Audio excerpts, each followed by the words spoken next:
Hello students, welcome to Biomentors classes online. Today we are going to discuss the next topic in our chapter work, energy and power. और आज का जो topic है वो है अपना वेरिएबल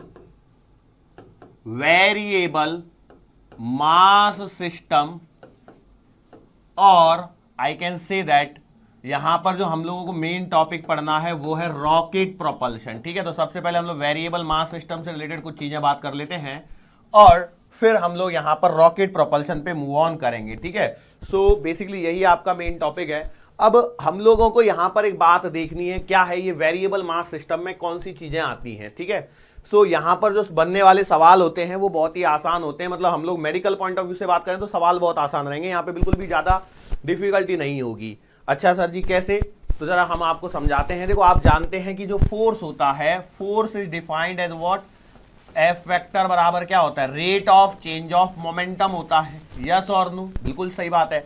और पी वेक्टर बराबर होता है एम इंटू वी वेक्टर, ये बात तो आप सब लोग जानते हैं। यदि मैं यहां पर वेक्टर चीजों को हटा दूं, यहां पे मान के चलो थोड़ी देर के लिए हटा सकता हूं, ऐसा कुछ नहीं है। और यदि नहीं भी हटाते तो भी कोई दिक्कत नहीं है। मैं सिंपल सी बात है, मैं कह सकता हूं कि जो एफ वेक्टर आएगा वो आएगा d by d t of m into v vector. ठीक है, ओके।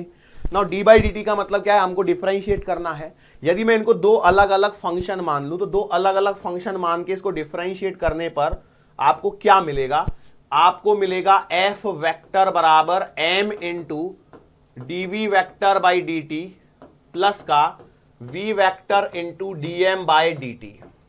अब कई लोग बोलेंगे सर ये तो आपने पहले भी बताया हुआ है।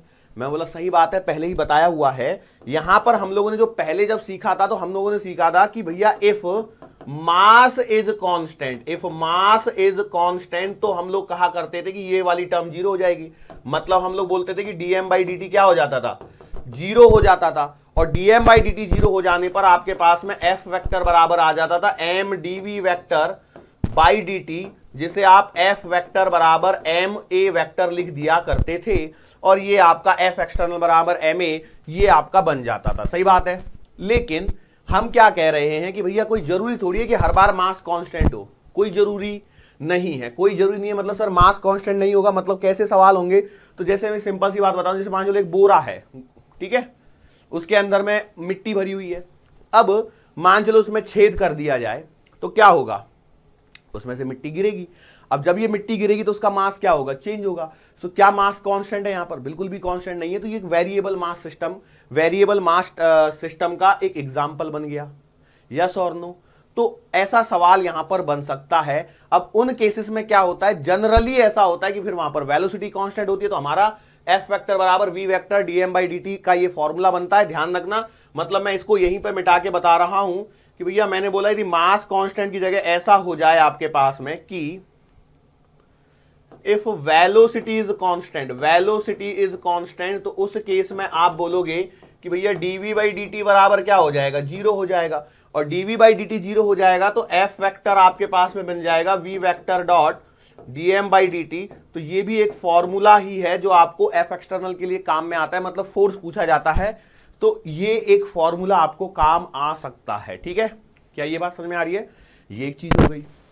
अब ऐसा भी हो सकता है कि वेलोसिटी भी कांस्टेंट ना हो और मास भी कांस्टेंट ना हो, मतलब दोनों वेरिएबल हो, तो आपके लिए ये वाला फॉर्मूला काम आएगा। ठीक है, सो वेरिएबल मास सिस्टम के लिए ये फॉर्मूले आपके सामने हो गए। यदि सवाल बनेगा तो बिल्कुल ऐसा ही बनेगा, कुछ इस प्रकार से। मतलब कैसे कि मान के चलो एक बोरी है या कोई कुछ तो भी है, एक कन्वेयर बेल्ट है, कन्वेयर बेल्ट के ऊपर में वो कन्वेयर बेल्ट एक फिक्स स्पीड से चल रही है 10 मीटर पर सेकंड से, मान के चलो ऐसा बोल दिया उसने, और उस पर मिट्टी गिराई जा रही है। और जो मिट्टी गिर रही है उस पर उसकी रेट है भैया 1 किलोग्राम मिट्टी गिरती है मान के चलो 10 सेकंड में या 20 सेकंड में। So what is the force exerted, तो आपके पास में सीधा डेटा आएगा और सीधा सवाल आपको सॉल्व करना रहेगा। इस बात को समझ जाइए, एकदम सिंपल न्यूमेरिकल होगा, बस वहां पर एग्जाम में आपका दिमाग चल जाना चाहिए। ठीक है, तो अपने मन से सवाल को बना के लिख लीजिए। जैसे मैंने आपको बोला एक कन्वेयर बेल्ट है जो कॉन्स्टेंटली 10 मीटर पर सेकंड या 20 मीटर पर सेकंड, जो डेटा आपको अच्छा लग रहा है वैसा लिख लीजिए। और उसके ऊपर हम लोगों ने बोला कि मिट्टी गिराई जा रही है और वो जो मिट्टी गिर रही है उसकी रेट क्या है, तो 20 सेकंड में 1 किलोग्राम मिट्टी गिरा दी या 10 सेकंड में 1 किलोग्राम मिट्टी गिरा दी, whatever be the data you want to take you can take it. तो आपसे पूछ सकता है फोर्स एक्सर्टेड, तो भैया सीधा वैल्यू पुट कर देना यहां पर और आंसर आ जाएगा। क्या ये बात समझ में आ रही है? कर पाएंगे क्या ऐसा सवाल? सर पहले वाले में तो आपने कोई सवाल बताया नहीं, जब आपने F बराबर ma निकाला, तो भैया F बराबर ma निकाल के यदि मैं सवाल करवाऊंगा तो मतलब क्या, न्यूटन्स लॉज ऑफ मोशन पूरा का पूरा चैप्टर आपने पढ़ा हुआ है, तो उस पर तो हमें कोई दिक्कत होनी ही नहीं चाहिए। ठीक है, ये बात समझ में आई। अब कई लोग बोलेंगे सर फिर इसको यहां पर क्यों पढ़ा रहे हैं, इसको तो वहीं पढ़ा लेना चाहिए था। यस आई नो दैट कि वहां पर पढ़ाना चाहिए था न्यूटन्स लॉज ऑफ मोशन में, लेकिन एक आधा टॉपिक जैसे रह जाता है कभी कभार, तो उसे हम लोग आगे कवर करने की कोशिश करते हैं, तो वही कोशिश हम लोग यहां पर कर रहे हैं। सो अब वेरिएबल मास सिस्टम के अंदर में जो सबसे इंपॉर्टेंट जो टॉपिक है वो है आपका रॉकेट प्रोपल्शन सिस्टम। एक बात दिमाग में रख लेना, बुकलेट को आप रेडी रखिए अपने पास में, गेट रेडी द बुकलेट, और वहां पर आपको करना क्या है, हेडिंग आपको मिल जाएगी रॉकेट प्रोपल्शन या रॉकेट प्रॉब्लम। सो हेडिंग है आपके पास में रॉकेट प्रोपल्शन, ठीक है, रॉकेट प्रोपल्शन। ओके, अब देखो रॉकेट प्रोपल्शन, सबसे पहले तो हम लोग बात करेंगे वो दिवाली वाले रॉकेट की, सबसे पहले बात कर लेते हैं। दिवाली वाले रॉकेट के बारे में क्या जानते हैं आप? तो सर जी दिवाली वाले रॉकेट के बारे में हम जानते हैं कि वो देखो ऐसा कुछ तो भी रॉकेट होता है, ठीक है, यहां से इसमें एक डंडी लगी होती है, ऐसे एक डंडी लगी होती है, बराबर है, लंबी होती है काफी डंडी, और यहां पर एक बत्ती लगी होती है जिसमें हम लोग आग लगा देते हैं, ठीक है, और इसके अंदर में क्या है, बारूद भरा रहता है, ये बारूद से भरी हुई ऐसे होती है, जब इसमें आग लगा देते हैं यहां पर तो ये रॉकेट ऊपर जाता है। यही होता है कि नहीं होता है? अच्छा, अब इस रॉकेट, ये रॉकेट कितना ऊपर जाएगा ये किस बात पर डिपेंड करता है, तो ये इस बात पर डिपेंड करता है कि इसके अंदर में कितना बारूद भरा हुआ है।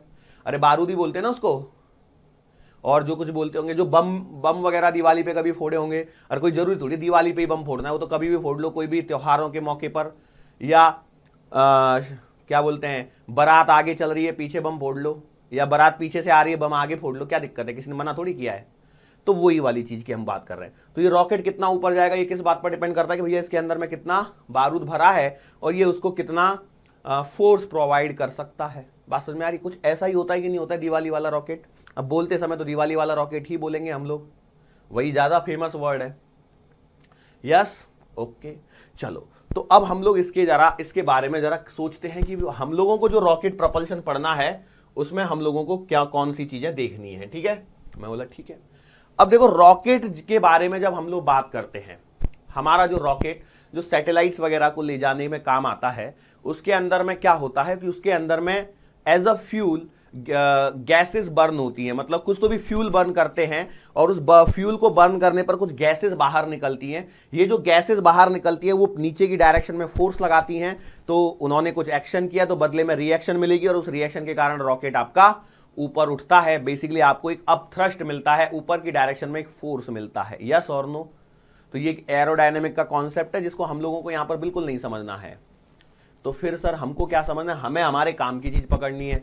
तो देखो मैंने मान के चला कि भैया देखो किसी भी समय जब आपका जो रॉकेट है वो अंतरिक्ष में है, रॉकेट कहां पर है? अंतरिक्ष में है।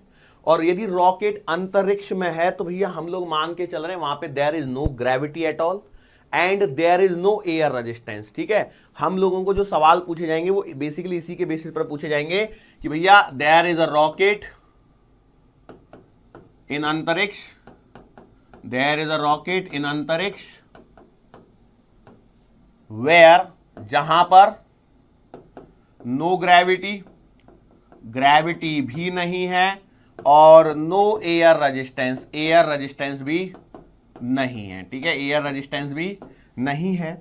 जब ये सिचुएशन है तो इस जगह पर मैंने माना कि मास ऑफ रॉकेट, इस समय यहां पर जो रॉकेट है उसका मास मैंने मान लिया है m and velocity of rocket को मैंने मान लिया है, वेलोसिटी ऑफ रॉकेट को मैंने मान लिया है कि लेट से भैया जी v है। देखो ध्यान से सुनो मैं क्या बोल रहा हूं कि इस समय मास ऑफ रॉकेट m है और वेलोसिटी ऑफ रॉकेट v है। किस समय? जब आपका रॉकेट कहां पर है? अंतरिक्ष में है, जहां पर ग्रेविटी भी नहीं है और एयर रेजिस्टेंस भी नहीं है, तो उस समय मास ऑफ रॉकेट m है और वेलोसिटी ऑफ रॉकेट v है। अच्छा, ये जो रॉकेट का जो मास है, क्या इस मास के अंदर में वो जो फ्यूल भरा हुआ है रॉकेट के अंदर, उसका मास भी कंसीडर हुआ है? यस, कंसीडर हुआ है या नहीं हुआ है? तो आपने बोला बिल्कुल सही बात है। अब जैसे जैसे फ्यूल बर्न होगा, जैसे जैसे फ्यूल बर्न होगा तो वहां से गैसेस बाहर निकलेंगी, और जब फ्यूल बर्न होगा तो इसकी स्पीड क्या होगी? इंक्रीज होगी। इसकी स्पीड क्या होगी? इंक्रीज होगी। किसकी स्पीड इंक्रीज करेंगे हम लोग? तो बेटा जी हम लोग इंक्रीज करेंगे रॉकेट की स्पीड को। क्या ये बात समझ में आ गई? तो मैंने बोला बिल्कुल सही बात है। तो जिस इंस्टेंट पे ये हमारी सिचुएशन है उसके जस्ट dt टाइम के अंदर में, मैंने क्या बोला? In time interval dt, in time interval dt, a very small time interval मैंने dt कंसीडर किया है। इस छोटे से टाइम इंटरवल dt के अंदर में मैंने बोला लेट से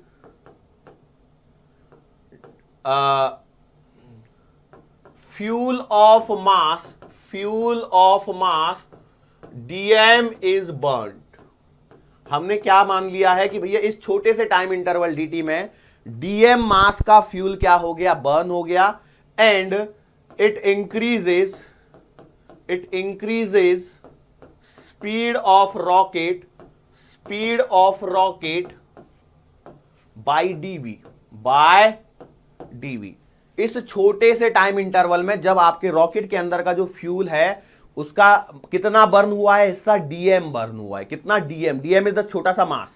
dm is what? dm is वो छोटा सा मास जो यहां पर dt समय में बर्न हुआ है, और इस dt समय में जब छोटा सा फ्यूल बर्न हुआ है तो उससे जो स्पीड में इंक्रीमेंट आया है, इसको ध्यान रखिए मैं क्या बोल रहा हूं, dv से इंक्रीज हुआ है। कब? जब dm मास यहां पर आपका जल चुका है। तो इस dt टाइम इंटरवल के लिए यहां पर एक बात देखिए, यहां पर एयर रेजिस्टेंस नहीं है, ग्रेविटी नहीं है, बाहर से कोई फोर्स लग नहीं रहा है, तो जो कुछ भी फोर्स है वो सिस्टम का अंदर का फोर्स है। और if there is no external force, then I can apply momentum conservation,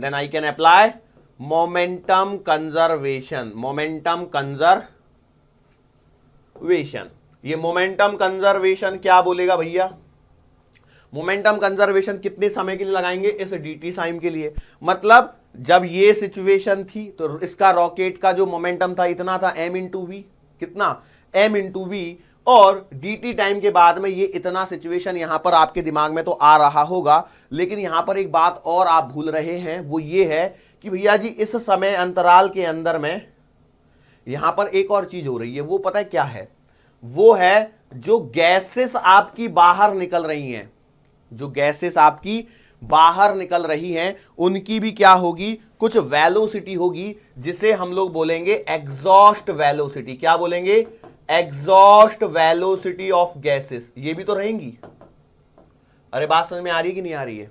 सोचिए, जो फ्यूल बर्न हुआ है उनकी भी तो वेलोसिटी होगी ना, वो बर्न होके जो गैसेस बनाएंगी वो बाहर निकलेंगी। तो उसके बारे में तो आपने कंसीडर ही नहीं किया, तो उसको भी कंसीडर करना पड़ेगा। तो मैंने मान लिया भैया इनकी जो वेलोसिटी है वो है vg। vg stands for what? Exhaust velocity of gases with respect to earth, या with respect to ground. So अब हम लोग मोमेंटम कंजर्वेशन लगा सकते हैं। बात को छोटे छोटे टुकड़ों में तोड़ा है, इसलिए पकड़िए। देखो मैंने क्या बोला, शुरुआत में क्या हो रहा था कि भैया रॉकेट उसकी वेलोसिटी बराबर है, बाद में क्या हुआ, इसका मास कम हो गया dm से और स्पीड बढ़ गई dv से। ये तो सब कुछ सही है। अब प्लस में मैं क्या बोल रहा हूं भाई, इस टाइम इंटरवल के अंदर में जो गैसेस बाहर निकली है उसका क्या भैया, m माइनस dm, ये जो dm मास कम हुआ है तो उसकी जो एनर्जी आ गई होगी, बराबर है। लेकिन हम तो वो तो छोड़ दो, लेकिन ओवरऑल वो जो मास कम हुआ है उसने क्या किया है, उसी ने तो स्पीड को बढ़ाने में मदद की है। यस और नो? तो वो किससे, उसको कैसे रिलेट करेंगे? तो मैंने बोला जो dm मास है वो आपका एग्जॉस्ट वैल्यू गैसेस के तौर पे बाहर निकलेगा, और ये माइनस लगाएंगे। मैंने माइनस क्यों लगाया होगा? सोचिए, रॉकेट ऊपर जाएगा तो गैसेस नीचे जाएंगी, रॉकेट ऊपर जाएगा तो गैसेस नीचे जाएंगी। तो रॉकेट की वेलोसिटी थी v को मैंने अपवर्ड डायरेक्शन में पॉजिटिव माना है, तो भैया गैसेस नीचे जा रही, तो इसलिए मैंने इसको नेगेटिव मान लिया। Now just solve it out. जरा इसको सॉल्व करते हैं तो क्या बनता है, जरा देखिए बेटा। आपके पास में बनता हुआ नजर आएगा m इंटू वी बराबर, इसका मल्टीप्लाई करेंगे तो आएगा m इंटू वी, प्लस का आएगा m into d v, minus का आएगा v into d m, minus का आएगा dm इंटू डी वी, और माइनस का आएगा dm इंटू वीजी। यस और नो? सोचिए क्या यही चीजें आएंगी? अब यहां पर कुछ कैंसिल करने लायक आपको दिख जाएगा मटेरियल, तो एमवी को कैंसिल कर दीजिए। दूसरी एक और चीज को देखिए, ये जो है ना, it is very small data, it is what, very small data. DM भी छोटा है और डीवी भी छोटा है, तो दोनों को हम लोग मिला के नेग्लेक्ट मान सकते हैं। तो हम लोग क्या करते हैं, इधर उधर एडजस्ट कर देते हैं। तो देखो ये माइनस वाइनस वाले को एक साइड में लेके जाते हैं, तो ये आएगा एम डॉट डीवी बराबर, ये आएगा डीएम कॉमन निकाल लीजिए, वी प्लस का वीजी, ये आपके पास में आ गया। ये एक डेटा आ गया एम इंटू डी वी बराबर का डीएम इंटू वी प्लस का वीजी हमारे पास में आ गया। हम लोग क्या करते हैं, इसको एक नया नाम देते हैं। किसको सर जी? हम लोग नाम दे रहे हैं वी प्लस वीजी को एक नया नाम दे रहे हैं, और वो नाम क्या होने वाला है? तो वो नाम होने वाला है velocity of gases with respect to rocket, और जो आ जाएगा आपके पास में माइनस का वी आर। माइनस क्यों? अगेन डाउनवर्ड डायरेक्शन होने के कारण। ठीक है, सो इस चीज को हम लोग क्या लिख देंगे? अभी हमारे पास में आ जाएगा एम डॉट डीवी बराबर माइनस का वी आर इंटू डीएम। ऐसा मेरे पास में एक चीज बन चुकी है। अब इसको हम लोग थोड़ा सा एडजस्ट करते हैं। थोड़ा सा यदि मैंने एडजस्ट कर दिया तो ये मेरे पास में बन जाएगा डीवी बराबर माइनस का v r into dm by m. Yes और नो? अब आप सोचिए, क्या ये मेरे पास एक इक्वेशन बन रही है? मैंने बोला बिल्कुल सही बात है। अब यहां से आगे हम लोग क्या करते हैं, इंटीग्रेशन की तरफ बढ़ते हैं। मतलब देखो मेरे पास रिलेशन क्या था, डीवी बराबर माइनस का v r into dm upon m, integration दोनों साइड में करना है। अब जरा हम लोग यहां पर लगाते हैं लिमिट। अब हम लोग क्या लगाते हैं, लिमिट। अब जनरली क्या हुआ करता है, हमारे पास में टाइम की लिमिट होती है। क्या लिमिट होती है? टाइम की लिमिट होती है। तो मैंने बोला कि भैया जहां से मैं कहानी को शुरुआत कर रहा हूं, जहां से मैं क्या कर रहा हूं, कहानी को शुरुआत कर रहा हूं, तो मैंने बोला let's say initial mass of rocket, let's say मैंने मान लिया initial mass of rocket is am not and velocity of rocket initially, मतलब जब आपका रॉकेट का मास एम नॉट है उस समय मैं रॉकेट की वेलोसिटी मान लेता हूं वी नॉट। क्योंकि देखो मुझे इतना तो पता है, क्या पता है जरा दिखाता हूं मैं आपको। मुझे यह बात तो पता है कि जब रॉकेट का मास m है तो रॉकेट की वेलोसिटी v है। तो मैंने क्या मान लिया कि भैया जब लास्ट में जब शुरुआत करी गई होगी, जब रॉकेट में आग लगाई गई होगी, या जहां से कहानी की शुरुआत कर रहे हैं, हालांकि हम लोग जीरो से भी कर सकते हैं, लेकिन हम लोग क्या मान के चलेंगे, जीरो से ना करते हुए हम लोग वी नॉट से शुरुआत करते हैं कि भैया वी नॉट मतलब एम नॉट, मतलब एम नॉट इनिशियल मास है तो उस समय इनिशियल वेलोसिटी रॉकेट की क्या है, वी नॉट है। यदि आगे कहीं जीरो करने को बोलेगा तो हम जीरो कर लेंगे, तब कोई दिक्कत नहीं होगी, लेकिन अभी से कर लिया तो परेशानी हो जाएगी। तो मैंने इसको ऐसे ले लिया। सो भैया जी लिमिट आपके पास में तैयार हो गई। कैसे? यहां पर यदि एम नॉट की लिमिट है तो यहां पर वी नॉट की आ जाएगी, यहां पर m की लिमिट है तो यहां पर v की लिमिट आ जाएगी। सो इस साइड में कितना आएगा, इस साइड में आएगा v माइनस का v नॉट। इंटीग्रेशन में उम्मीद करता हूं सॉल्व करना आता है आप लोगों को, नहीं आता तो काम करो, रुको। इंटीग्रेशन dv का इंटीग्रेशन आएगा v, लिमिट लगेंगी कितनी, v नॉट से लेकर के v तक बराबर माइनस का vr को बाहर ले लीजिए, और 1/m का इंटीग्रेशन आएगा ln m, और लिमिट लगेगी m नॉट से लेकर के m तक। अब तो खुश, ln m, यस और नो? यहां तक कोई परेशानी? Now put the limits, upper limit minus का लोअर लिमिट। तो ऐसा करने पर आपको मिलेगा v माइनस का v नॉट बराबर माइनस का vr एज इट इज, ये आएगा बेटा ln m माइनस का ln m नॉट। यस और नो? अरे भाई यहां तक में कोई परेशानी बोलो? I don't think so. Now it implies I can write like this, v बराबर v नॉट माइनस का वी आर ln, अब देखो log a minus log b क्या होता है, log a अपॉन b होता है, तो मैं इसे लिख दूंगा ln m upon m not this is my formula, this is my formula जो बन के आ रहा।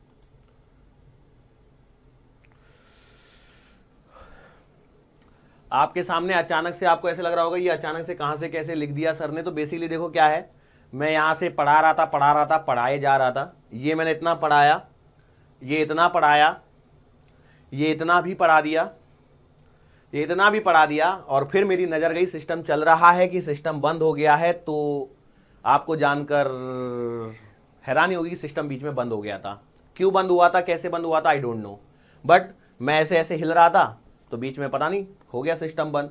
अब मुझे वापस से आपको यहां से शुरू करना पड़ेगा। देखो आपको मैं वापस से सब कुछ पूरा लिखूंगा, डरने की जरूरत नहीं है। यदि आप चाहें तो स्क्रीन को पॉज कर लीजिए, स्क्रीनशॉट ले लीजिए और फटाफट देखो ये इतना ही सिस्टम पढ़ाऊंगा। हाँ, हो सकता है मेरी बोलने की स्टाइल थोड़ी सी अलग हो जाए या मैं थोड़ी सी वर्डिंग को थोड़ा बहुत चेंज कर लूं, लेकिन मैं देखा सिस्टम में तो भैया मैं ये वाली इक्वेशन लिख रहा था, v बराबर v0 minus v r l n m upon m not. ये कहां से आया था, तो log a minus log b का फॉर्मूला लगाया मैंने, log a minus log b का फॉर्मूला, तो लॉग ए अपॉन बी यहां तक आ गया हूं।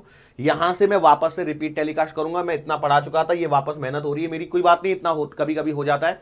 ये एक मैंने कुछ तो लिखा हुआ है, ये कुछ मैंने लिखा हुआ है, मतलब पढ़ा है मैंने अभी, लेकिन तब सिस्टम ने रिकॉर्ड नहीं किया। उसके बाद मैंने एक्सेलरेशन ऑफ द रॉकेट पढ़ाया एंड ये सारी चीजें मैंने यहां पर बताई हुई हैं, थ्रस्ट ऑन रॉकेट वगैरह। सो बेटा हम लोग वो जो इक्वेशन आई थी वहां से वापस से शुरू करेंगे, और इक्वेशन आई थी आपके पास में v बराबर v0 प्लस का वी आर, सॉरी प्लस वाली नहीं थी, माइनस वाली थी ना, प्लस तो मैंने बाद में लगाया था, किधर गई, हाँ माइनस वाली थी अभी, m अपॉन एम नॉट वाली, sorry, okay, technical glitch, nobody can help it out.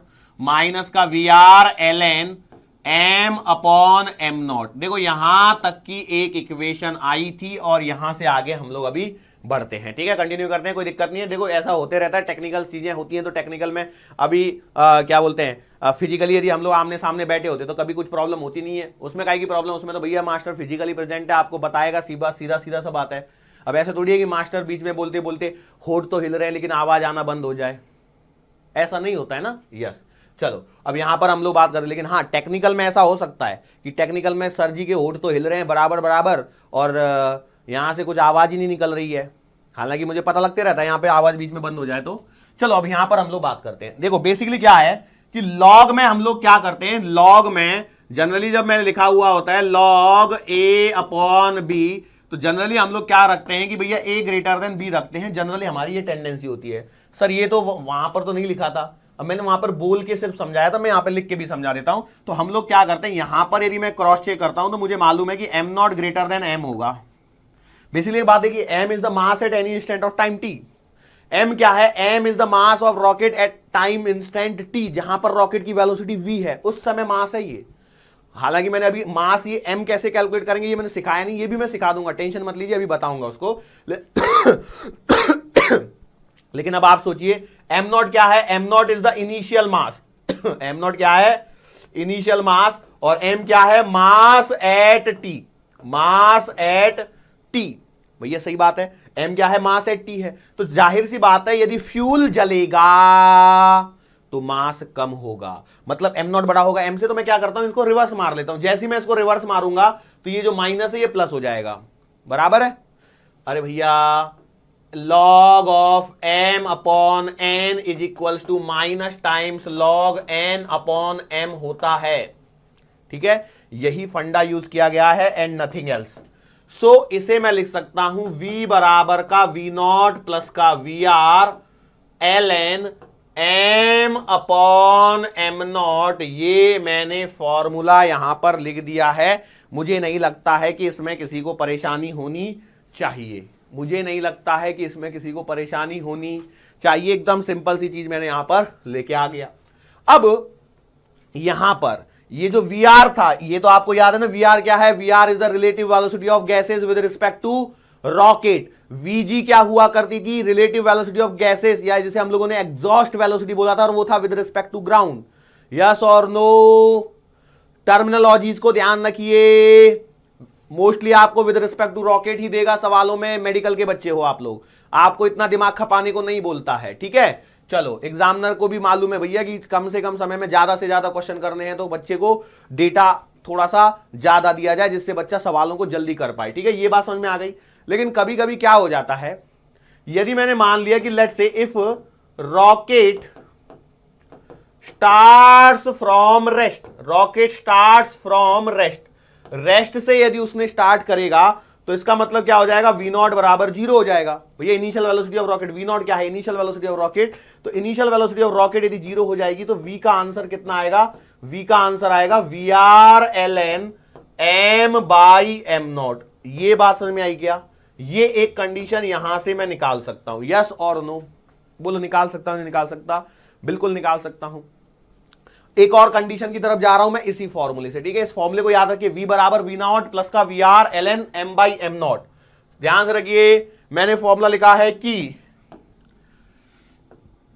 v बराबर v0 प्लस का VRln m/m। ठीक है, फॉर्मूला आ गया। मैं बोला ठीक है, इस फॉर्मूले से हम लोग एक और डायरेक्शन में जा सकते हैं, वो ये है कि मैं पूछता हूं आपसे क्या होगा यदि पूरा फ्यूल कंज्यूम हो जाए। मैंने बोला व्हाट इफ ऑल द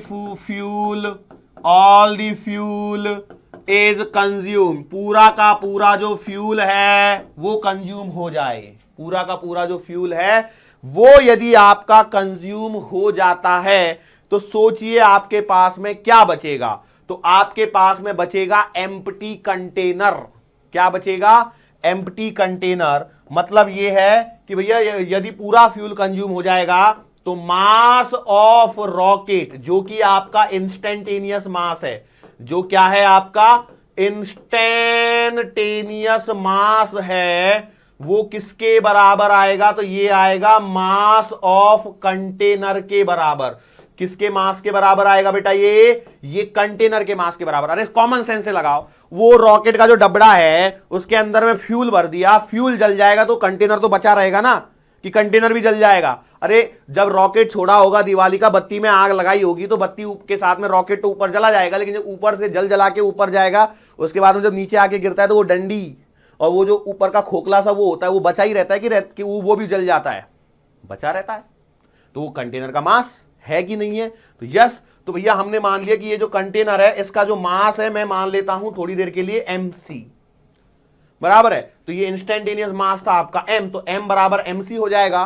तो इस केस में आप लिखोगे v बराबर का v0 प्लस का VRln m0 upon mc, yes और नो, और इसे हम लोग v डैश से नाम दे देते हैं। बात समझ में आ रही है?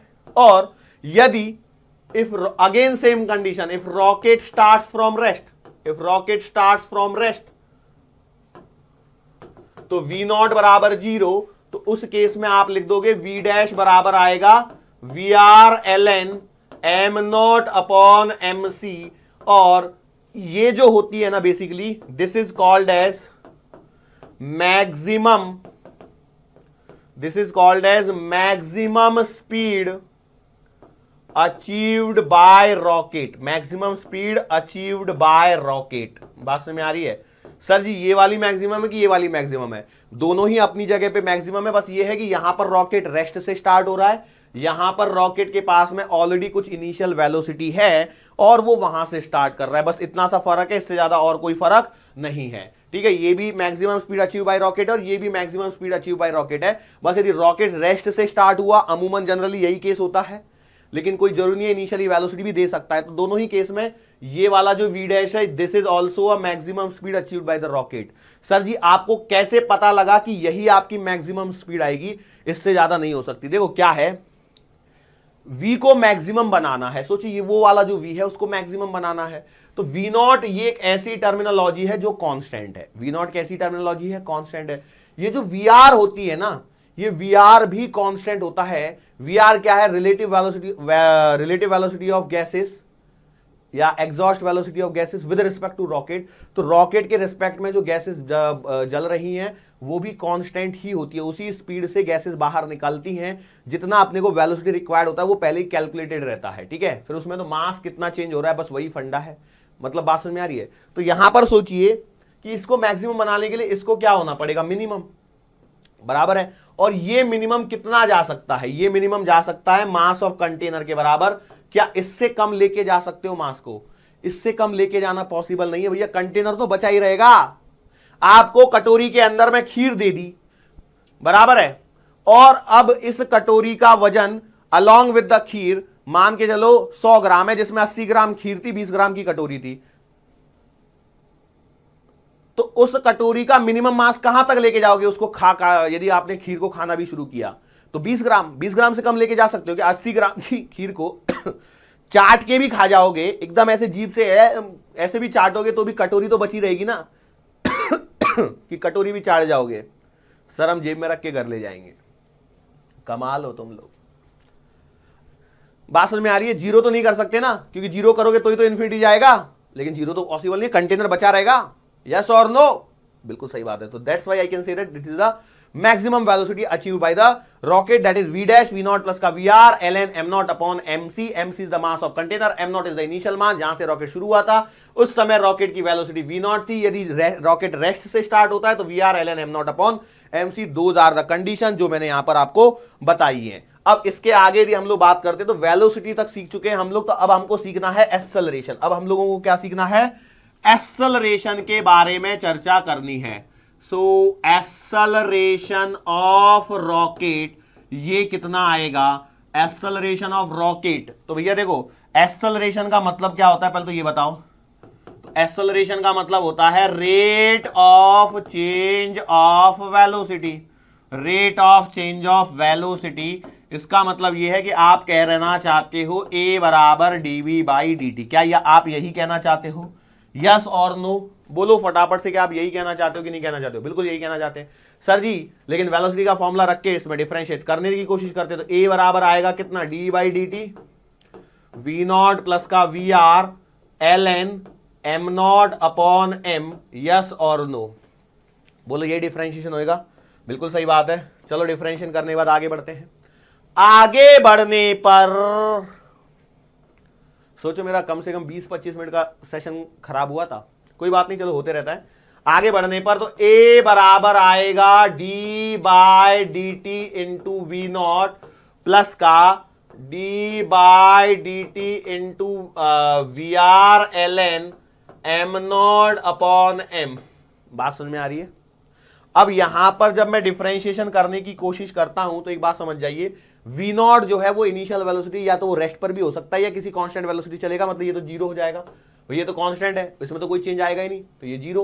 ओके, vr रिलेटिव वेलोसिटी है, ये क्या है? रिलेटिव वेलोसिटी, तो वो भी अपने आप में क्या हो जाएगी? कांस्टेंट हो जाएगी, तो इसे भी बाहर निकाल लो डिफरेंशिएशन से।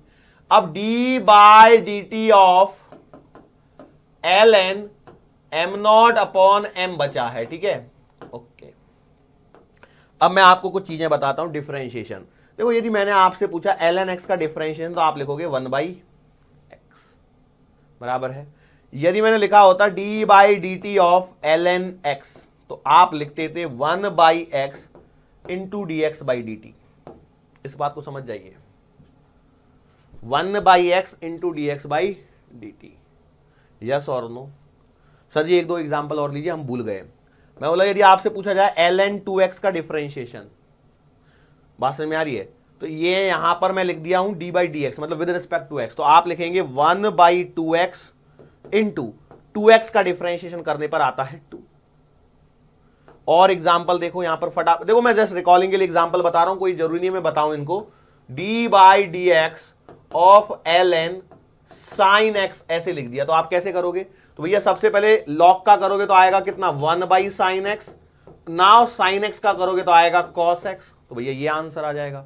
लेकिन यही यदि मैंने यहां पर इसी सवाल के अंदर में ऐसे लिखा होता मैंने कि d बाई डी टी, ध्यान से सुनना मैं बोल रहा हूं, d by d T ln और sin x, तो अब क्या करते थे? तो अब हम लोग लिखते थे पहले लॉग का करोगे तो आएगा 1/sin x, into sine x का करोगे तो आएगा cos x, और इंटू एक्स का करोगे तो आएगा dx बाई डी टी। ये तरीका होता है डिफरेंशिएशन करने का। मैं उम्मीद करता हूं कि आप लोगों को ये डिफरेंशिएशन आता है, नहीं आता है तो एक बार डिफरेंशिएशन को देख लीजिए, ऐसा किया जाता है, ठीक है।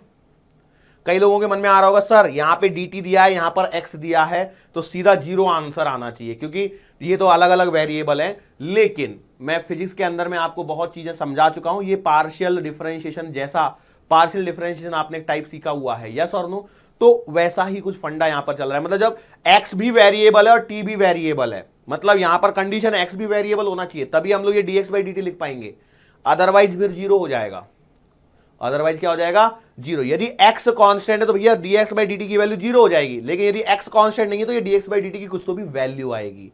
फिर से बोल रहा हूं, सुन लो, यदि यहां पर ये वाला फंक्शन और ये वाला फंक्शन अलग अलग है, ये वाला फंक्शन अलग अलग है, तो भैया पहले तो नॉर्मल इस फंक्शन का डिफरेंशिएशन कर दिए, लास्ट में आप यहां पर पहुंच गए, यहां पर जहां पर पहुंचे तो dx/dt आ गया, dx/dt आ गया। अब dx/dt में यदि x कांस्टेंट होगा तो dx/dt की वैल्यू 0 हो जाएगी, लेकिन यदि x वेरिएबल है तो dx/dt की कुछ तो भी वैल्यू आएगी जिसे हम लोग यूज करेंगे। ठीक है, तो इस फंडे को यहां पर यूज करना है। अब इसको मैं मिटा दे रहा हूं। मैं उम्मीद करता हूं ये 2-4 एग्जांपल से आपको रिकॉल हो गया होगा, थोड़ा बहुत, ज्यादा नहीं। तो अब करते हैं, तो a बराबर आएगा VR इंटू लॉग से करोगे तो आएगा 1/m0/m इंटू लॉग का हो गया। अब m0/m का करोगे तो भैया कैसे करोगे? तो m0 को बाहर निकाल दिया और 1/m का आएगा माइनस का 1/m², और इंटू में आएगा dm/dt। ये बात समझ में आ गई? अब बस यहां पर कैंसलेशन जरा सा लगा दीजिए। तो देखो m0 से m0 कटेगा, एक m से एक m कटेगा, तो a का जो वैल्यू आएगा वो आएगा -VR/m इंटू dm/dt। और ये वाला स्टेप यहां पर आपको लिखा हुआ मिलेगा, कहां से? यहां से ये वाला स्टेप आपको बुकलेट के अंदर में मिलेगा। देख लो फटाफट से स्टेप को कैसे किया है, डिफरेंशिएशन किया है। देखो मेडिकल के बच्चे, मैं जानता हूं आपको डिफरेंशिएशन वगैरह, इंटीग्रेशन वगैरह में थोड़ी सी परेशानी होती है, इसीलिए आपको डायरेक्ट रिजल्ट पे फोकस करना है कि ये रिजल्ट है, इसको याद रखना है। ठीक है, अब इस रिजल्ट पे मैं थोड़ी सी चर्चा कर लेता हूं। वो चर्चा क्या है भैया? देखो a बराबर माइनस का VR/m इंटू dm/dt जो आया है, इसके अंदर में एक बात ध्यान रखनी है, dm/dt जो है ये आपका नेगेटिव निकल के आता है। ये क्या निकल के आता है? dm/dt will be negative. कैसा रहेगा ये रहेगा नेगेटिव। इसके कारण एक्सेलरेशन जो आएगा वो पॉजिटिव आएगा। नहीं तो कई लोग सोचेंगे सर जी एक्सेलरेशन तो नेगेटिव आ गया, तो इसका मतलब रॉकेट तो ऊपर थोड़ी जाएगा, रॉकेट तो नीचे चला जाएगा। यस और नो? पकड़िए बात को। dm/dt negative. सर आपको कैसे पता लगा dm/dt नेगेटिव आएगा? तो भैया देखो मैं सिंपल सी बात बताता हूं, ये dm/dt का मतलब है rate of change of mass, rate of change of mass है। यस और नो? तो मैं यहां पर सिंपल सी बात करता हूं कि जो आपका dm है इसका मतलब क्या होगा? फाइनल मास माइनस का इनिशियल मास। भैया रेट चेंज कैसे निकालते हैं? Final minus initial. तो अब सोचो m फाइनल और m इनिशियल, कौन बड़ा और कौन छोटा? बड़ा कौन है और छोटा कौन है? फटाफट देख के बताओ। तो ये देखो रॉकेट के अंदर में फ्यूल जलता है तो वो खत्म होता है, और फ्यूल खत्म होगा इसका मतलब धीरे धीरे वो कम होगा। इसका मतलब आपका जो इनिशियल मास है, प्रारंभिक द्रव्यमान जो है, वो फाइनल मास या अंतिम द्रव्यमान से ज्यादा होगा। बात समझ में आ रही है? So m initial will be greater than m final, और I can say m final is less than m initial. अंतिम द्रव्यमान प्रारंभिक द्रव्यमान से छोटा है, तो इसके कारण आपका जो dm है, ये dm क्या आएगा? नेगेटिव आएगा। और dm नेगेटिव है मतलब dm/dt भी क्या होगा? नेगेटिव ही होगा। और dm/dt नेगेटिव है तो भैया नेगेटिव इंटू माइनस मतलब वो क्या आ जाएगा? पॉजिटिव। तो एक्सेलरेशन आपको क्या मिल जाएगा? पॉजिटिव मिल जाएगा। यस और नो? क्या ये बात समझ में आई है? ये पॉइंट लिखे हुए मिल जाएंगे आपको। कहां पर? बुकलेट के अंदर में छोटे छोटे से पॉइंट्स लिखे हुए। हाँ, बस उनको वहां पर समझा पाना थोड़ा सा। देखो अब ये बताओ, सोचो बुकलेट के अंदर में क्या मैं इनको ऐसे बता पाऊंगा? सोच लिए आप खुद सोचिए। बट हाँ, अब यहां पर थोड़ा सा लॉजिक अपने को खुद को लगाना पड़ता है। या कई बार हम लोग बोल देते हैं याद रख लेना बेटा, बोल देते हैं कई बार, समय का जब अभाव होता है। अब मुझे आज मालूम है मेरा तो ऑलरेडी 20 मिनट का सेशन यहां तक मेरा खराब हो ही गया था। अब चलो छोड़ो, जो चल रहा है वो चलने दो। ठीक है, यस और नो? सो नाउ अब हम लोग बात करेंगे अगली हेडिंग पे, एक्सेलरेशन तक यदि हम लोग पहुंचोगे तो अब क्या बच गया है? फोर्स। क्या बच गया है? फोर्स। तो वो जो हेडिंग है वो है आपकी थ्रस्ट ऑन रॉकेट। कौन सी हेडिंग है? Thrust on rocket. क्या है? Thrust on rocket. रॉकेट पर कितना थ्रस्ट लग रहा है? तो भैया ये जो थ्रस्ट ऑन रॉकेट है, basically it is the force exerted by the escaping gases. What is thrust? Thrust क्या है? Thrust is the force exerted by the escaping gases. या फिर हम लोग और ज्यादा क्लियर करने की कोशिश करें तो भैया it is a reaction force exerted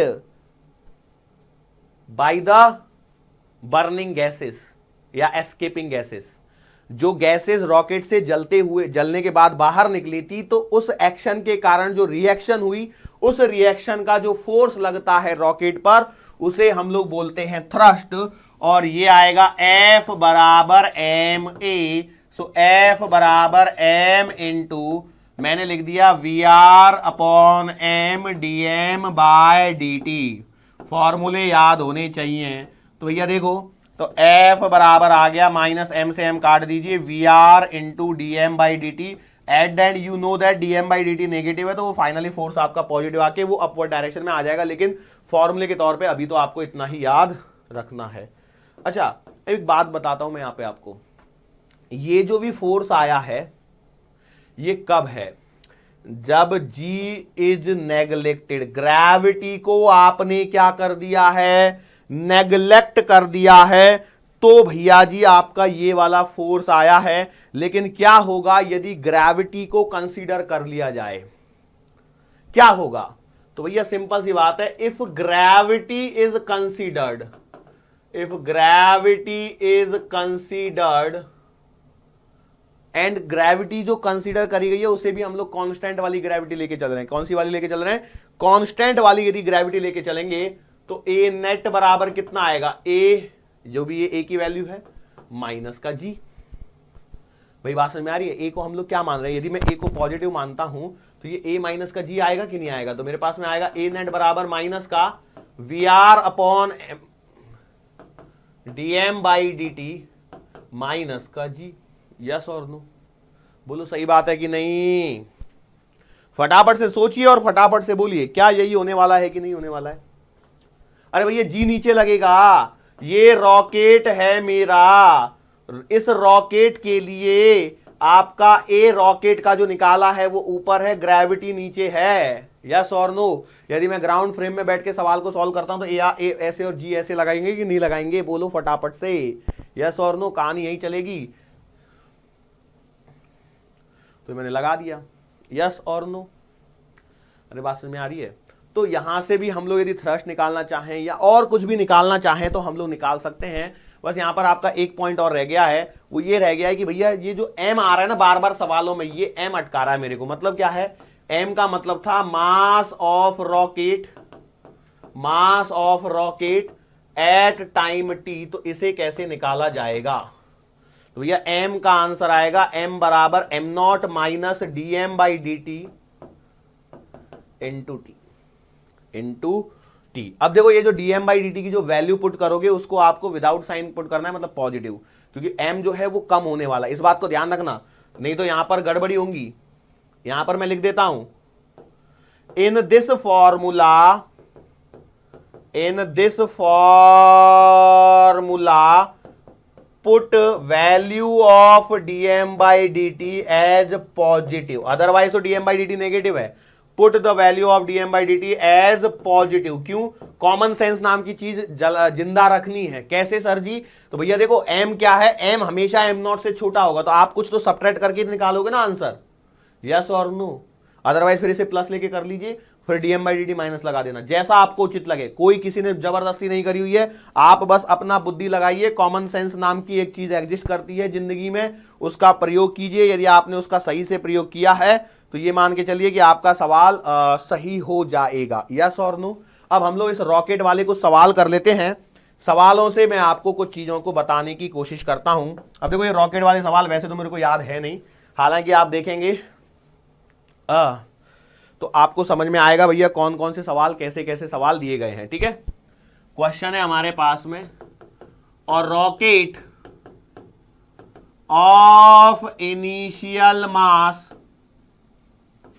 6000 kg। अच्छा, मैं एक पॉइंट बताना भूल गया आपको कि जो बुकलेट थी उसके अंदर में जो ऑल फ्यूल कंज्यूम वाला जो पॉइंट था, वहां पर एमसी वाला जो कंटेनर का मास था, जो एमसी वाला, वो वहां पर शायद टाइपिंग एरर है थोड़ी सी। उस टाइपिंग एरर को यहां से जो मैंने अभी करवाया था उससे करेक्ट कर लेना बेटा, इतना जरूर ध्यान रखना, ठीक है।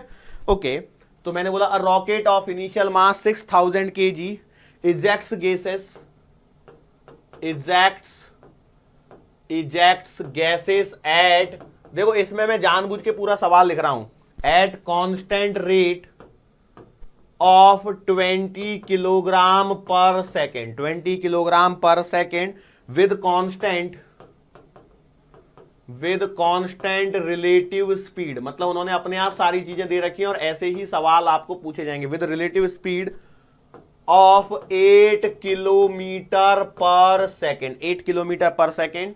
सवाल है what is the acceleration of rocket, what is the acceleration of rocket, what is the acceleration of rocket if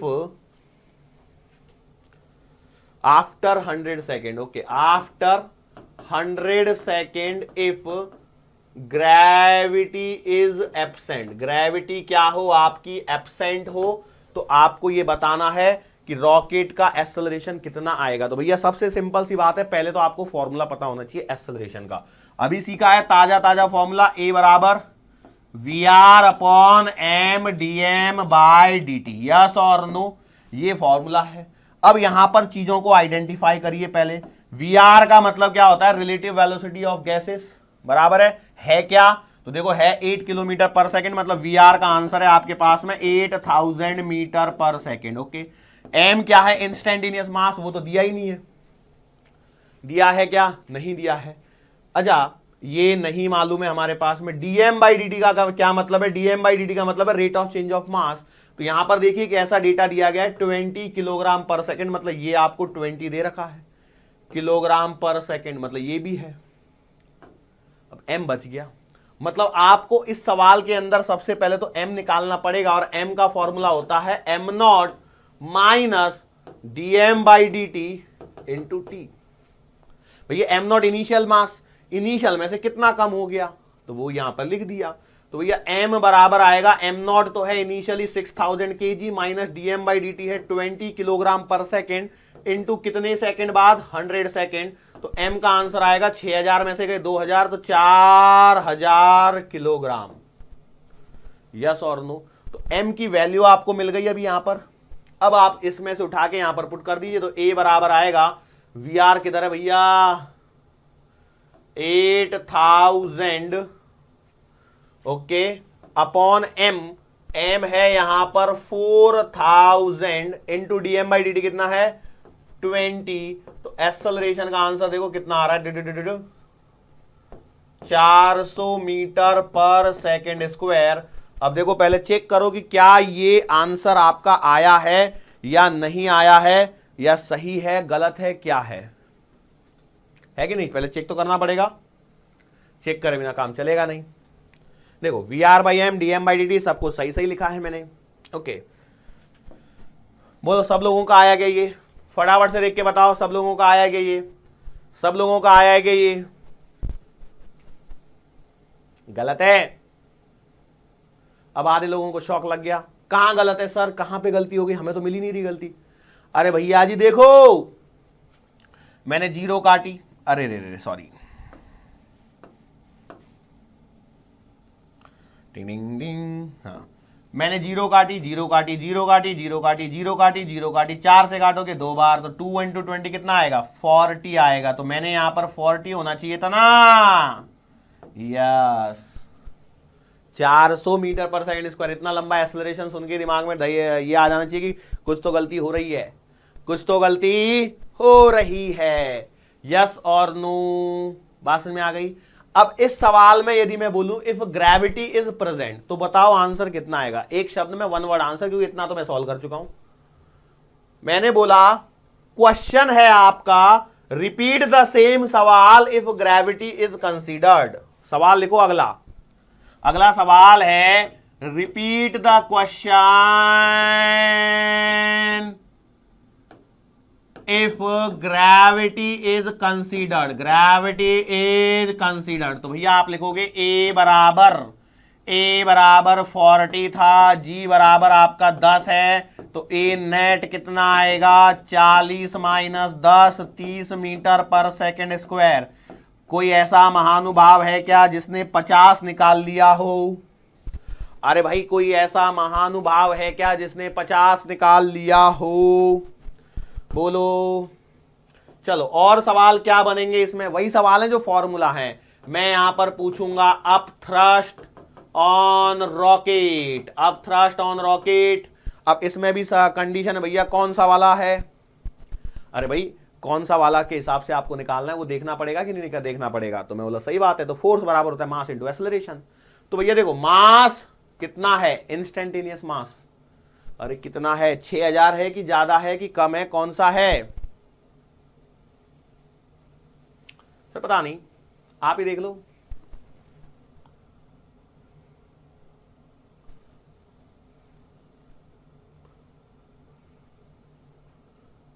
मैं कहां पहुंच गया, ये कहां पहुंच गए? ऐसे ज्यादा लग गया दिखता है, ओके। हाँ भाई अप थ्रस्ट ऑन रॉकेट, तो भैया अप थ्रस्ट का जो फॉर्मूला होता है वो होता है F बराबर VR इंटू dm/dt। VR आपको दिया गया है 8 किलोमीटर पर सेकेंड मतलब 8000 और dm/dt कितना है 20 है। तो कहानी वैसे ही खत्म हो जाएगी, 8 दूना 16 और 1 2 3 0, तो 16000 न्यूटन। सॉरी बेटा एक जीरो और रह गई, 16 के पीछे 4 जीरो और उसके पीछे Newton. That is the answer. Yes और नो? बोलो सवाल कर सकते हो? अरे सवाल को कर सकते हो या नहीं कर सकते हो, पूरा का पूरा खेल dm/dt का ही है। बात समझ में आ रही है? तो सर वो जो एक्सेलरेशन निकाला है उसका क्या है? कुछ नहीं है। बात समझ में आ रही है? सीधा अपथ्रस्ट का फॉर्मूला है, सीधा अप्लाई करना है, सीधा अपथ्रस्ट का फॉर्मूला है, सीधा अप्लाई करना है भैया। VR इंटू dm/dt, ठीक है, VR इंटू dm/dt वो दिया रहेगा, उसी के बेसिस पर आपको करना है, बिल्कुल एक्स्ट्रा नहीं सोचना है। यदि एक्स्ट्रा सोचने जाओगे तो देखो क्या होने वाला है, जरा सोचिए। ऐसे हम लोग वहां पे अपथ्रस्ट निकाल रहे थे तो उसके हिसाब से यदि आपने सोचा तो कई लोग निकालेंगे आंसर। देखो कैसे, मास इंटू एक्सेलरेशन, तो मास आपने लिया कौन सा 6000 लिया इंटू 40 कर दिया, सॉरी मास इंटू एक्सेलरेशन हाँ 40, तो ये यहां से आपका आंसर आ जाएगा 24 के पीछे 1 2 3 4 0। एक आंसर तो ये निकाल लोगे आप। दूसरा आंसर कैसे निकालोगे? ये वाला 4 है, 4 16 1 2 3 4, बोलो ये एक आंसर निकालोगे। तो ये वाला मैच कर ही गया, ये तो करना ही है, बट जल्दबाजी में हमसे गलती होने की संभावना रहती है। मतलब क्या होता है, हम लोग मास देखते हैं, क्या होता है मैं बताता हूं। तो इसलिए मैं बोल रहा हूं थ्रस्ट का, अब थ्रस्ट का फॉर्मूला ध्यान रखना VR dm/dt, तो वो जल्दी आ जाएगा। रादर देन आपने पता लगा एक्सेलरेशन निकाल के और फिर इसमें लगा दिया। मतलब ये तो मैं एक सवाल के पीछे एक सवाल करवा रहा हूं। अच्छा कितने लोगों ने यही निकाला था बताओ ईमानदारी से? अब तो कोई हाँ भी नहीं बोलेगा कि मैंने यही निकाला था करके, लेकिन बता दिया है कि भैया ये गलती हो सकती है। यस और नो? अच्छा ग्रेविटी कंसीडर कर लोगे तो अब थ्रस्ट कितना बच जाएगा? 40 की जगह यहाँ पे 30 आ जाएगा, खत्म कहानी। भैया यही यहाँ पर सवाल होते हैं और इससे ज्यादा और कुछ नहीं है। क्या ये बात पकड़ में आ रही है आप लोगों को? सोचो, क्या ये वाली बात आप लोगों के पकड़ में आ रही है या नहीं आ रही है? इस बात को जस्ट मुझे बता दीजिए ताकि हम लोग यहां पर आगे बढ़ सकें। एक आधा सवाल देखो, यही सवालों का लेवल है, ऐसे ही सवाल बनेंगे आप लोगों को। कोई ऐसा नहीं है कि कुछ अलग सा कुछ करवा दिया जाएगा। यस और नो? नाउ इसी में यदि सवालों में और पूछना चाहे तो कुछ और पैरामीटर यहां पे आपसे पूछ सकता है, जैसे rate of fuel of consumption. तो rate of fuel of consumption क्या होती है? तो dm/dt होती है। कई बार वही सवाल में पूछ लिया मान के चलो आपसे। जैसे बोलो कैसे करोगे? सवालों को बस फोकस करना है। मतलब मान चलो यही सेम डेटा दिया, मान चलो मैंने बोला कि मास ऑफ रॉकेट दे दिया, मान के चलो मास ऑफ रॉकेट दे रखा है आपको 6000 kg, ठीक है, इसमें तो कोई परेशानी है ही नहीं। मान के चलो जो आपकी जो गैसेस निकल रही थी उनकी जो एग्जॉस्ट स्पीड है वो आपको दे दी, मान चलो एग्जॉस्ट स्पीड दे दी, कितनी दे दी? पिछले कितनी दी थी? 100 दी थी कि कुछ तो भी ज्यादा बड़ी दी थी, चलो मैं ले ली 2000, ठीक है। 2000 मीटर पर सेकंड, उतनी तो होगी स्पीड बेटा, तभी आपका रॉकेट उठेगा, क्योंकि इतना बड़ा रॉकेट है उसको उठाना भी है। ठीक है, अब यहां पर पूछा गया है, मान के चलो कि ये चल रहा है कि बंद है भाई, what is rate of consumption of fuel to just lift the rocket, मतलब रॉकेट को एक्सेलरेशन वेलोसिटी वगैरह कुछ प्रोवाइड नहीं करनी है, सिर्फ थोड़ा सा ऊपर उठा दो, उसके लिए आपको बताओ कितना होना चाहिए। तो बोलो कैसे करोगे? To just lift the rocket, what is the rate of consumption of fuel. तो यदि रॉकेट को आपको उठाना है, मतलब आपको निकालना है अप थ्रस्ट। आपको क्या निकालना है? Up thrust. तो भैया अप थ्रस्ट कितना होता है? तो अप थ्रस्ट होता है VR into dm by dt। अब प्रॉब्लम यह है कि यहां पे VR equals to dm by dt, मतलब ये क्या है? फोर्स है। क्या अप थ्रस्ट आपको दिया है? नहीं दिया है, ये तो सवाल अटक गया। फिर अब कैसे करोगे? तो सिंपल सी बात है, उसने इसके अंदर में एक लैंग्वेज में कुछ चीजें डाली हैं। क्या बोली है? कि रॉकेट को जस्ट उठाने के लिए, रॉकेट को जस्ट उठाने के लिए, इसका मतलब क्या है? जो आपका अप थ्रस्ट है वो वेट से थोड़ा सा ही बड़ा होना चाहिए, या मैं बोलूं F इज ग्रेटर देन और इक्वल्स टू mg, बराबर है कि नहीं? यस और नो? तो आपका आ जाएगा VR into dm by dt greater than और इक्वल्स टू mg। यस और नो? जस्ट उठाने के लिए आपको चाहिए VR कितना दिया गया है? 2000 इंटू dm बाई dt, तो आपसे पूछा गया है ग्रेटर देन और इक्वल्स टू मास कितना दिया गया? 6000 वाला वही रॉकेट है और g की वैल्यू 10 है। इसको सॉल्व कर लीजिए तो अब आपके पास में आंसर आएगा। कैसे? 1 2 3 0, 1 2 3 0, 2 से काट लो 3, तो dm बाई dt का आंसर आएगा कितना? ग्रेटर देन और इक्वल्स टू 30 किलोग्राम पर सेकंड। मतलब ये मिनिमम है, यदि 30 किलोग्राम पर सेकंड की रेट से फ्यूल बर्न होगा तो आपका रॉकेट जस्ट क्या करेगा? लिफ्ट करेगा। जस्ट क्या करेगा? लिफ्ट करेगा। लेकिन यदि मान के चलो सवाल में पूछ लिया जाए कि भैया रॉकेट को नेट एक्सेलरेशन इतना देना है, क्या बोल दिया जाए सवाल के अंदर में कि रॉकेट को नेट एक्सेलरेशन देना है कुछ तो भी, तो क्या होगा? सवाल को, लैंग्वेज को पकड़िए। मैंने ये सेम सवाल है, मान लो यही सेम सवाल दे दिया। मैंने क्या बोला? रॉकेट का मास 6000, एग्जॉस्ट स्पीड 2000। मैंने बोला what is the rate of consumption of fuel to just lift the rocket, मतलब रॉकेट को जस्ट उठाना है। तो भैया F इज ग्रेटर देन और इक्वल टू mg, मतलब मिनिमम 1 सेकंड में 30 किलो फ्यूल जलना ही चाहिए, तब रॉकेट सिर्फ उठेगा। लेकिन यदि मैं बोलूं कि रॉकेट को एक एक्सेलरेशन भी चाहिए, मींस सेम सवाल, रिपीट सवाल, और सवाल में क्या है कि भैया m0 दे रखा है मैंने आपको 6000 kg, रिलेटिव स्पीड दे रखी है 2000 मीटर पर सेकेंड, और मैं आपसे सवाल के अंदर में बोल देता हूं कि what is rate of consumption of fuel, rate of consumption of fuel to give 30 metre per second square acceleration to the rocket. अब इसका मतलब समझिए, इसका मतलब क्या हो जाएगा? इसका मतलब यह है कि भैया आपका जो ए नेट है वो है आपका 30, बराबर है? यस और नो?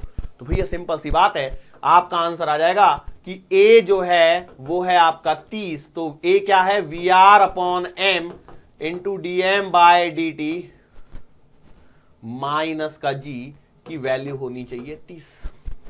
बात समझ में आ रही है? यस और नो? तो बस कहानी खत्म। VR क्या है? रिलेटिव वेलोसिटी कितनी दे रखी है? 2000।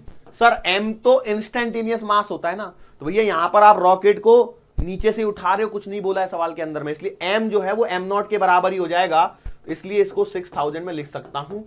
dm by dt as it is minus का 10 बराबर का 30। तो सोचो dm बाई dt का आंसर कितना आएगा? 30 और 10 40। ये काटा कुटी तो करो इसकी, 1 2 3, 1 2 3, 2 से काटोगे 3, बराबर है? तो ये आएगा 30 और 10 40, 4 तिया 120। सही कर रहा हूं ना मैं भाई? 30 और 10 40, 40 इंटू कितना आएगा? 3, 4 तिया 12, 120 किलोग्राम पर second. That is my answer. Yes और नो, फटाफट देखो। 120 किलोग्राम पर सेकेंड, 120 किलोग्राम पर सेकेंड, यस और नो। शायद मेरे को लगता है बुकलेट के अंदर में इसका आंसर 240 निकाला है मैंने। मैं वही सोच रहा था इतनी देर से 240 का आंसर था, मेरे को याद भी था आंसर, ऐसे कैसे हो गया। सवाल का डेटा याद है, सब कुछ याद है, 240 आंसर, यहाँ पर 120। एक बार और चेक कर लो भैया, कहीं कुछ रह तो नहीं गया। ऐसा तो नहीं है मैं जल्दबाजी में कुछ और कर गया हूं, हो सकता है ना। 6000 kg 2000 मीटर पर सेकंड, मैंने तो डेटा सही दिया है। 30 मीटर पर सेकंड स्क्वायर का एक्सेलरेशन था, क्योंकि मैं तो डेटा ही 30 रख के रखा हूं आज तो दिमाग में। 30 ही चाहिए अपने को सब कुछ। 30 VR/m dm/dt माइनस जी कितना आना चाहिए, 30 आना चाहिए, नेट 30 आना चाहिए, मतलब 30 और ये इधर में आएगा तो 10, 40, सही बात है। 40, ये 2000, ये 6000, 2 से कटेगा 3, 40 तिया 100, 4 तिया 12, हाँ 120 आएगा। सो करेक्ट कर लेना बेटा बुकलेट के अंदर में, वहां पे 240 निकाला है मैंने। क्यों निकाला है वो समझ में, वो तो मैं बुकलेट देखूंगा तो पता लग जाएगा। Let it be, but it is for your side की just make the corrections over here. वहां पर बुकलेट के अंदर में 120 की जगह 240 निकला है, क्यों निकला है वो आई डोंट नो। हो सकता है टाइपिंग एरर हो गई हो, या डेटा ही अलग हो। ऐसा भी हो सकता है कि सवाल का डेटा अलग हो, क्योंकि मुझे 240 का आंसर याद है पूरा, पक्का श्योर। ठीक है, चलो। सो यहां पर आपका ये चैप्टर ऑलमोस्ट, ये मान के चलिए कि आपके पास में जो वर्क एनर्जी पावर के अंदर में जो चल रहा है, वहां पर काफी हद तक हम लोग यहां पर खत्म कर चुके हैं। इसके आगे जो हम लोग पढ़ेंगे बेटा, वो रहेगा आपका सर्कुलर मोशन वाला हिस्सा। यहां से आपका सर्कुलर मोशन स्टार्ट हो जाएगा। ठीक है, सो आज के लिए बेटा बस इतना ही। मुलाकात करने से पहले एक बात और मैं बोल दूं आपको, मैं चाहता एक बार और रिकॉल करवाना चाहता था, लेकिन बेटा अब सिंस मेरा काफी लंबा लेक्चर ऑलरेडी वेस्ट हो चुका है, so now I want be able to recall it. एक बार आप लेक्चर को फिर से एक बार क्विकली देख लीजिए, उससे आपको आइडिया आ जाएगा। ठीक है, कोई ज्यादा डिफिकल्ट टास्क नहीं है, फॉर्मूला याद होना चाहिए, पर्टिकुलर सवाल वैसा ही सवाल। एक बार समझ लीजिए, मैं आपको मेडिकल पॉइंट ऑफ व्यू से पढ़ा रहा हूं, तो कुछ भी ज्यादा बिल्कुल इतना हाई फंडू चीजें नहीं पढ़ाता हूं। कई बार छोटी छोटी सी चीजों को मैं एडवांस लेके जाता हूं, लेकिन उतना ही लेके जाता हूं जितना आप लोग झेल पाए, उससे ज्यादा एडवांस नहीं लेके जाता हूं। तो इसलिए डरने की जरूरत बिल्कुल भी नहीं है। सो इतने पे फोकस कीजिए, फॉर्मूला याद कर लीजिए, आंसर आपके श्योर शॉट आ जाएंगे। बिल्कुल ऐसे ही सवाल आपको एग्जामिनर पूछेगा, इससे ज्यादा डिफिकल्ट सवाल नहीं पूछेगा। ठीक है, श्योर है, पक्का। खत्म किया जाए आज के सेशन को। सो बेटा आज के लिए बस इतना ही, मुलाकात होगी फिर से आने वाले अगले लेक्चर के दरमियान। सो तब तक के लिए धन्यवाद।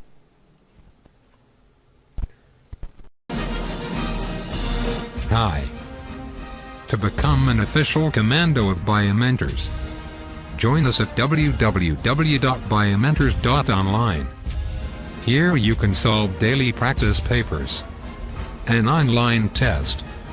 You can download performance enhancement sheets. You can track your progress. You can interact with other fellow commandos. Join us and prepare yourself. It's a commando training for your success. Download Biomentors online app from Google Play Store.